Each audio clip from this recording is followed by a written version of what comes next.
ಚಿತ್ರದುರ್ಗ ಜಿಲ್ಲೆಯ ಚಳ್ಳಕೆರೆ ನಗರದ ಪ್ರವಾಸಿ ಮಂದಿರದಲ್ಲಿ ಕರ್ನಾಟಕ ಮಾಧ್ಯಮ ಒಕ್ಕೂಟದ ಪದಾಧಿಕಾರಿಗಳ ಪದಗ್ರಹಣ ಕಾರ್ಯಕ್ರಮ ನಡೆಯಿತು. ಈ ವೇಳೆ ನೂತನ ಅಧ್ಯಕ್ಷರಾಗಿ ಬಶೀರ್ ಹಯಾತ್ ಪದಗ್ರಹಣ ಸ್ವೀಕರಿಸಿ ಮಾತನಾಡಿದರು.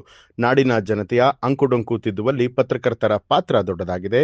ಈ ಹಿನ್ನೆಲೆ ಕರ್ನಾಟಕ ಮಾಧ್ಯಮ ಮಹಾ ಒಕ್ಕೂಟದಲ್ಲಿ ಸೇರಿರುವಂತಹ ಪತ್ರಕರ್ತರು ಆರ್ಥಿಕ ಹಾಗೂ ಸಾಮಾಜಿಕವಾಗಿ ಹಿಂದುಳಿದಿದ್ದು, ಈ ನಿಟ್ಟಿನಲ್ಲಿ ಪ್ರತಿಯೊಬ್ಬ ಪತ್ರಕರ್ತರಿಗೆ ಸರ್ಕಾರಕ್ಕೆ ಒತ್ತಡವನ್ನ ಹಾಕಿ ಬಸ್ ಪಾಸ್, ಆರೋಗ್ಯ ವಿಮೆ ಹಾಗೂ ಪ್ರತಿಯೊಬ್ಬ ಪತ್ರಕರ್ತರಿಗೆ ಒಂದು ಸೂರು ನೀಡುವಂತೆ ಸರ್ಕಾರದ ಗಮನವನ್ನ ಸೆಳೆಯುತ್ತೇನೆ. ಇದು ಅಲ್ಲದೆ ಪತ್ರಕರ್ತರ ಕಷ್ಟ ಕಾರ್ಪಣ್ಯಗಳನ್ನ ನೋಡಿ ಅವರ ಕುಟುಂಬಗಳಿಗೆ ಸಹಾಯಧನ ನೀಡುವುದಾಗಿ ಭರವಸೆಯನ್ನ ಕೊಟ್ಟರು.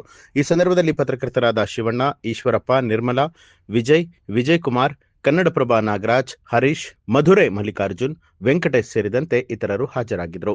ಈಗ ನಿವೇಶನ ಬಗ್ಗೆ ಏನು ಗೊತ್ತಾ, ನಾವು ಟೋಟಲ್ ಪತ್ರಕರ್ತೆಲ್ಲ ಸ್ಪಂದಿಸಿ ನಿವೇಶನ ಆದರೆ ಮುಖ್ಯಮಂತ್ರಿ ಹತ್ರ ಹೋಗಿ ಅವ್ರಿಗೆ ಸಹಾಯ ಕೇಳ್ಕೊಂಡು ನಿವೇಶನಕ್ಕೆ ನಾವು ಸಹಾಯ ಬಗ್ಗೆ ಹೋರಾಟ ಮಾಡ್ತೀವಿ. ನಿವೇಶನ ಪ್ರತಿಯೊಂದು ನಮ್ಮ ಇವರಿಗೆ ಒದಗಿಸ್ಬೇಕಂತೇಳಿ ಅದ್ರ ಬಗ್ಗೆ ನಾವು ಹೋರಾಟ ಮಾಡ್ತೀವಿ. ಮತ್ತು 10 ಲಕ್ಷ ಅಪಘಾತ ವಿಮೆ ಮತ್ತು ಅವ್ರಿಗೆ ಏನು ತೊಂದರೆ ಆದರೂ ಅವ್ರಿಗೆ ನಾವು ಆಸರಾಗಿರ್ತೀವಿ. ಮುಂದಿನ ದಿನಗಳಲ್ಲಿ ನಮ್ಮ ಸಂಘದ